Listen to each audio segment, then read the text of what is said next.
Welcome to the Forensic Cop Podcast. Leeds won, Liverpool won. Regardless of the score, I was happy to see Liverpool play at Ellen Road again. It's been way too long. I always enjoy those matchups. I mean, at the end of the day, it was a much more fun and free-flowing game than we've seen from most teams who just pack all 11 players in the box as tightly as they can. So from that point of view, it was fun. I'm sure if you were a Leeds fan, you probably enjoyed it because, you know, they were trying but not doing great in the first half, and Leeds definitely took over in the second half, which is shockingly sad, considering how important this was for Liverpool. It was interesting because the opposite of what we all thought would happen happened. It seemed as if Liverpool were the team that were tiring towards the end, towards the latter, the second half of the second half, and Leeds just kept playing with the same intensity throughout. So I found that interesting. Well, let's be honest. It's not really that much of a surprise because Genie's playing his 500th game of the season because apparently Klopp doesn't understand you can sit a guy for 5 minutes. James Milner's 700 years old and he plays every game now, apparently. So it's not much of a surprise that we don't have the energy in the midfield. And don't forget Robertson. God, Robertson, man. The poor, I honestly, at this point, I just feel bad for him. You can tell he's trying. He just has nothing left. And his passes that are way off, his crosses that sail out of bounds, his decisions that are poor. He's just tired. Oh my God. Yeah, and you can tell it's more mental fatigue than physical because you can always push yourself to give that extra 5% physically, even if you're completely shattered. And I think that was summed up when we had a counter and he ran all the way across and he just overhit his pass. Like the simple thing he had to do was just give a nice, well-paced pass, and he couldn't do that. But he can run, but he can't think hard enough to provide the right type of pass in the right moment. And just because he's done. Yeah, I mean, he needs a break. I think physically. I think at the end of a long run like that, many guys are tired. Honestly, I thought Milner looked tired today. Yeah, he didn't look tired, but we know that that's what it must be because all season, whenever he plays 2 games in a row, the second game it ends up being like this, where he really looks like he's an old man playing football with youngsters, right? And you know what I will say, though? I will say in the first half, he looked much better. He was more active. How about that? Well, okay. Okay, if you really want my opinion, the problem in the midfield today was Genie was horrible. I got to be honest. I watched and I'm like, I forgot he was playing for periods. And so, you know, am I crazy or is that true? Oh, it's true. Genie had 24 touches in the game today and 16 total passes, 1-6 in the Fab role. As a comparison, last week when we were playing Aston Villa, Fab had 74 touches and 60 passes. So Genie was basically at a third the touches of Fab. I don't know if he couldn't get involved. I don't know what it was. And before you say, well, we were on the defensive a lot, Thiago and Milner both had over 50 touches. So they were getting in it. They were playing. They were moving up. But Genie was horrible. He won 1 of 5 duels for the game. I don't really know what he was doing there. It was not an impressive game for him. Yeah. I put this one on Klopp. The lineup came out and we found out that Nat Phillips was injured. So of course he's injured. He's a centre back playing for Liverpool. So why wouldn't he be injured? So he pushed back Fabinho into defense, which we lost a little bit in the midfield. But to our credit, we controlled the first half. We scored a goal in the first half at last. So what I would say is this was our game. This was our usual game. We went into the half with a score that shouldn't have been. That was not a 1-0 first half. That should have been a 2 or 3-0 first half. Agreed. But my point, if it had been, we would have won the game. Right. But my point was Klopp still had time to, it was obvious around the 50, 60 minute, around the 60-minute mark that Klopp needed to change something in the midfield or across the entire team. Right. And he didn't. We only used two subs in the game eventually, I think. And the And first one came out at 71 minutes, the second one at 81 minutes. But I agree with you. By the time you got to 55, 60 minutes, you knew this was going to be a bad half. Something right, needs to change, and nothing did. nothing changed. And I know Keita didn't have the best game in Madrid a couple weeks ago, but he was the only fully fit midfielder. He could have come on for Genie. He could have come on for Milner, right? Just to give something different. And he usually plays better when he comes on as a sub anyway. And then not taking off Firmino, or at least leaving. Well, we left on Firmino, which was the mistake. Yeah, that's what I mean. He could have bringing on Ox again. I still don't know what Ox is, right? So did he come on as a forward today? Yes. Okay, but he didn't really. I think, like, I don't even know anymore. Right, and the corner that they scored, I remember watching his body language, and I was thinking, when they were about to kick it, I was thinking, yeah, something's not quite right with the way he's trying to defend their player. And I don't think it was his player that scored, but the way he just lost him completely, and he allowed him to go in, and I think he confused our other defenders because now there was an extra man. It was. So I'll be honest. I thought the corner was entirely Klopp's fault. That's 100% on Klopp, because that was Fabinho's mistake. Fabinho should have stayed in position an instant longer, or should have run to where the ball was going to go. Instead, he ran too far forward, got himself out of position, and completely out of the play. If he had stayed where he was, he would have had a chance on the ball. He should have gone to where the ball was going to be, but he's a midfielder, so he doesn't judge it well. Ben Davies might not be the best guy in the world. I know he's not the world's best defender, but he's a center back. So he probably knows the flight of a corner ball better than Fabinho. And I think we've seen that with Nat Phillips time and time again, is Phillips and Kabak get to headers in the box. Fabinho, he just doesn't. Like, it's not a shot at him. He's a midfielder, and Klopp needs to realize this. So it was poor positioning from Fabinho. His starting position was good, but it was he for some reason ran towards the corner stick and essentially away from where the ball was going to land. It was very odd. Would you rather have had Reece Williams at the back today? I would say yes, the whole game, but I would say I think when you were looking to make a change in the team, I think you bring Genie out for Reece, you move Fabinho into the middle, and you let Reece and Kabak play at the back there, and they're two tall guys. So that a corner like that doesn't happen. Especially because those corners were coming, right? So this is where I go back to Klopp not making any changes, not changing anything. As a viewer, as a spectator, I could see that Leeds are going to eventually score off one of these corners because the corners just kept coming and coming and coming, and we weren't really dealing that well with them. Or at least I was not confident with every corner that they had. No, so it's not just that we weren't dealing well with them. It's that, look at it like this. Corner kicks in the first half, they had 2. In the second half, they had 8.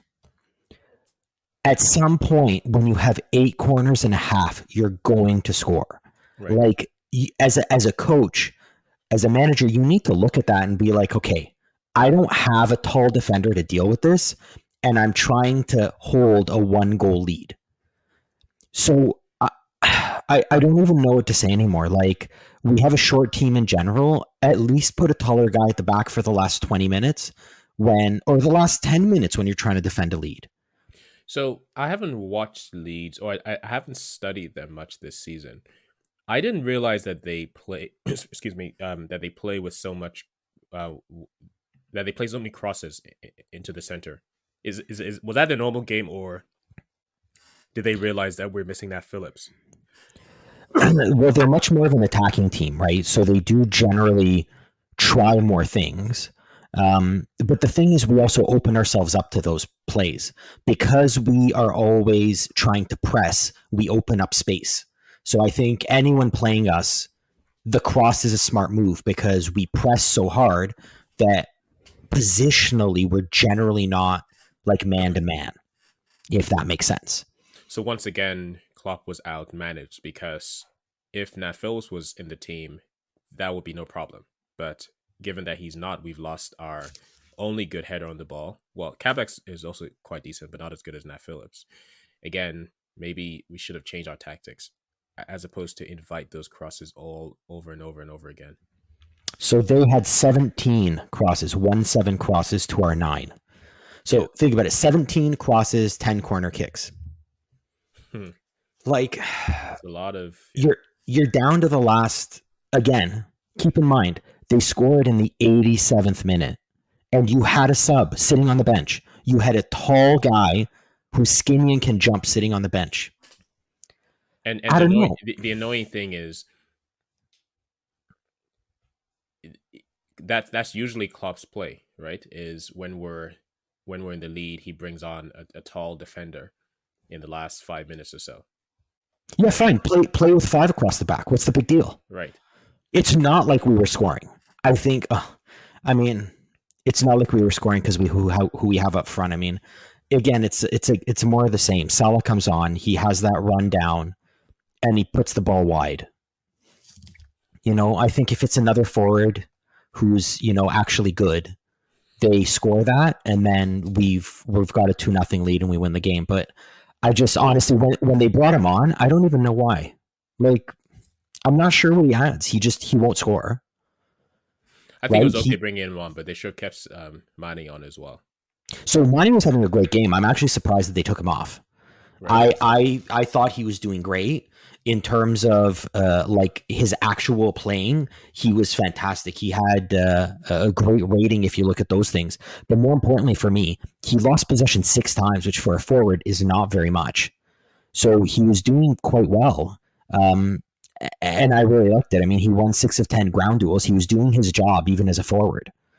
Granted, he was trying his best to miss that open net. Oh, yeah, the one where he scored, I was like, that looked like it was going wide, and I was waiting for the camera angle from behind the net, and I'm like, oh my God. Like, he was close to missing it. The other thing I would say is, let's not forget, the only reason this was a 1-1 game was because of Alisson. Agreed. He made some good saves today. Yeah, he did.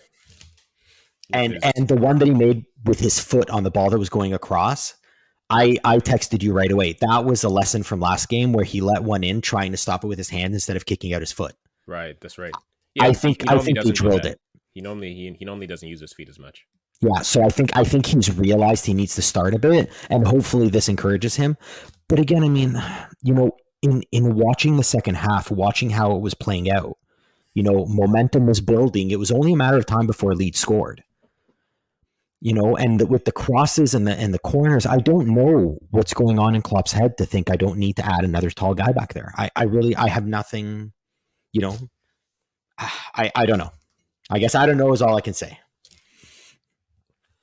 Overall, I mean, did you have any other good performances on the team, guys you thought played quite well?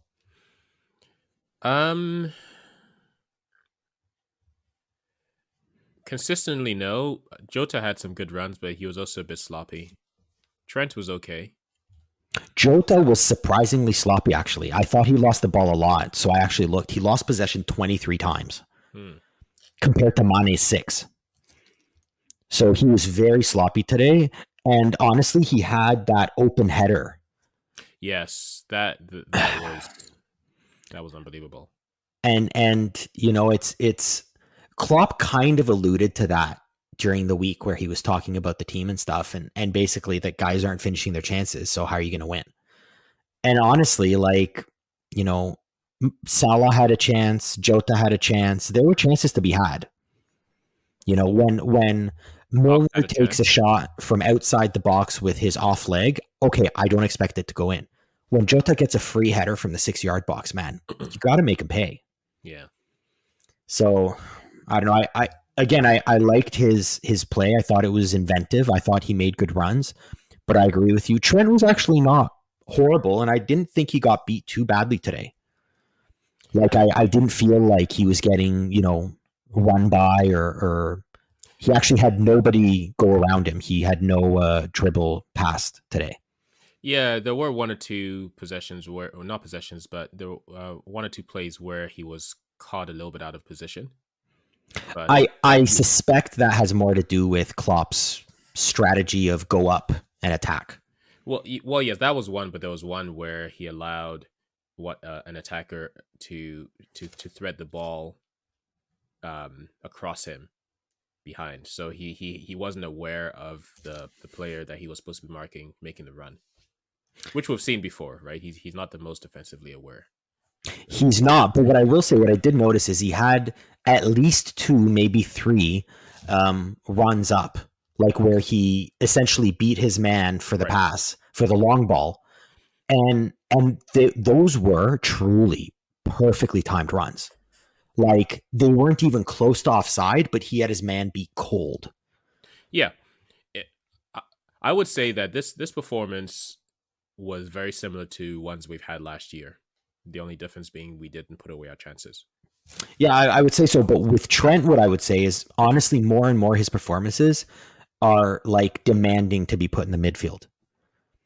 Like if he can make those runs consistently to move, to get around the last defender, put him in the midfield. Why are you pretending he's at the back when he's making those runs?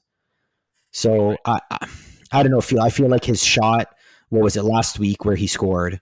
And then today's performance where he had a couple great runs and he assisted on the goal. He needs to be up. I think it's time to move him to the midfield. I thought today was just another example of that. Yeah, only time will tell. I don't know. Will Klopp be brave? Probably not. We probably won't see it this season, that's for sure, because there's too much at stake. No, speaking of too much at stake, I mean, we had a golden chance with West Ham losing to move up, and we didn't quite do it. How do you think this bodes for us for the rest of the season? As long as they keep playing this way, I mean, granted, they had a bad second half, but as long as they keep playing this way, I think it will be fine. Because at some point our forwards have to score, right? So it really comes down to Klopp and his team selections. What? At some point they have to. When is that? Did I miss a memo there? Well, honestly, and I'm not even saying it to be funny. I honestly just have no faith that they can score. Which is why I said it comes down to Klopp and his team selections. As long as he keeps playing Jota, then there's half a chance that we'll score, right? I mean, at this point, would you rather have Shaq up there? We know Shaq will put away his chances. Again, it depends on how Klopp uses him. That's true. Right. If he tries to make him play the Firmino role where he comes back to collect the ball, that'll. Yeah. Hey, you laugh, but he's done it before. No, I know, and I do not want to see that again. What I will say is I actually missed Curtis Jones today. I thought he could have added quite a bit. That was who I was thinking of. He would have just calmed the midfield down, kept possession, and then also added a little bit more attacking verve up front. So yeah, we're really missing him. I think he should be back in training. So hopefully we'll see him for a little bit in the Newcastle game. But then yeah, the other one was Tsimikas. Like Robertson was done. Why not for the last 20 minutes if you're playing defensively anyway? Why not move Tsimikas in there? Like defensively, he's not worse than Robertson for sure. Yeah, it's almost too late now to try to ease him into the season because he's going to be out of rhythm, which is unfortunate. He will be, but you can't keep running the zombie of Robbo out every day, man. Yeah, but that's what Klopp will do, right? Well, I mean, yeah. I don't think we're going to make top 4 because I don't trust Klopp's decision making. Yeah, which is honestly, I feel like we've come a long way this year. At the beginning of the season, even when the center backs got injured, we had loads of trust. And we're like, they'll figure it out. They've got good players. Oh, Klopp is going to play Fabinho. Okay, that makes sense. And then it's just like clearly Fabinho's not working out. Nat Phillips looked good, give him a try, but that took 3 months. And now, again, Davies, give him a shot at the back. Like Fabinho is just not comfortable in that role and it takes too much out of the midfield. Agreed. And Genie, oh my God, give him a game off. Yeah. There's another guy you're running into the ground. Thiago, I thought looked pretty good today, actually. Yeah, he was okay. He was all right. I mean, he really needs to learn how to tackle and stop complaining. But yeah, he was pretty efficient in But I tackling. mean, for him, 6 of 6 long balls. That's pretty impressive. That you don't really see that much. So he's doing very well from that point of view. He's definitely helping the forwards, making things happen. Yeah, Which I like, and 3 key passes. So he's creating things as opposed to Milner's 0 key passes and 1 of 2 long balls. So, Thiago's a great in that sense going forward, but I agree with you. I think he needs to learn how to tackle. But I don't know if you can teach him that. I don't know if it's just the strength and speed of the English game, and he's just a little bit more than the German game and he can't keep up. I don't know what it is. it may be a confidence thing too, because I mean his first 2 games, Chelsea and Everton. I mean he didn't miss time at a single tackle, and he was perfect in those 2 games. And I was thinking, my goodness, this guy is incredible. And then since he's come back from injury, yeah, his tackling has been completely off. Oh, you never know. Maybe he is still carrying a bit of the injury. He's not 100%. I don't know. Yeah, and he's probably trying too hard as well. To be fair, in those 2 games, he was very relaxed. He was, and now it feels like if Thiago's not creating 60 chances a game, we're not going to score a goal. Right. So I can believe that he feels like he has a lot of pressure on him to perform. Mm-hmm. And that's not helpful. No. So, I mean, overall, again, I don't know if you had to pick a man of the match, who would you go with? Allison has to be. Absolutely, yeah. How can you not? He earned us the 1 point, and he did his best to try to keep it at 0. Or rather to give us the 3 points and keep it at 0. He did a great job in net today. He learned to use his feet. So I got to agree. I think he's the man of the match. I don't see how you could give it to anybody else.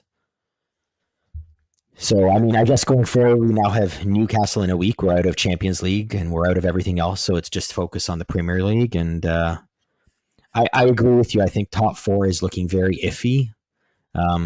Newcastle, we absolutely have to beat them, and we probably have to win out the rest of the games if we're going to make it. But the only reason why I say it's iffy. So 4 or 5 weeks ago, if you had told me that with 6 games left, we'd be 2 points out of top 4, I would have taken that, absolutely, right?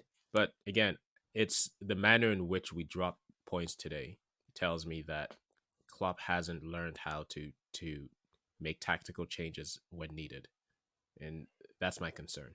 Yeah, I almost feel like, and this is maybe weird to say, I almost feel like when we run into a good tactical opponent, coach, I feel like we're getting a lot more trouble. So Real Madrid, say what you will about Zidane, but he's tactically good at those Champions League games. Right. Absolutely. And today, again, we ran into a guy who's tactically very good, even though he looks weird on the sideline sitting on the barrel or whatever that is. Tactically, it's very good, and he plays a certain way. His players know it, and they do it well. And even the first game of the season when we played Leeds, and we won 4-3. Right. So we were also outsmarted then. It's just that back we were still scoring. We were actually finishing chances. Yeah, that's the only difference, right? So for 2 seasons, he's relied on his front 3 to just bail him out of not making the right tactical decisions. Well, I mean, yeah, at the end of the day, we've now played Leeds twice, and I can confidently say Klopp got outcoached twice. Yeah. And yeah, so I agree with you. I mean, we're not in that bad a position right now in terms of, in the table. But yeah, you're right. I feel like we're getting outcoached more often than I'd like to. And it's from the team the team selection, the team setup, the subs, the questionable, so the not changing of tactics. It's the whole gambit. Everything is just off, and that concerns me. Right, playing Fab at the back, only making 2 subs, not changing anything in 60 minutes. Yeah, I don't know. Yeah, it feels like the same movie over and over again. Yeah, this game was there to be won. It was there to be won, and frankly, let's be honest, at 60 minutes, it was blindingly obvious that they would score. Right. Like anyone who was watching at the second half for 15 minutes and thought, no, we can hold them off for the rest of the half was nuts. We knew they were scoring, so do something. and we didn't, and they scored, and that's how it goes. So hopefully Klopp learns something for next week. We have a few days to get ready for Newcastle, and hopefully we can go there and win and move up in the table. For more stories, analysis and articles, go to the forensiccop.com website.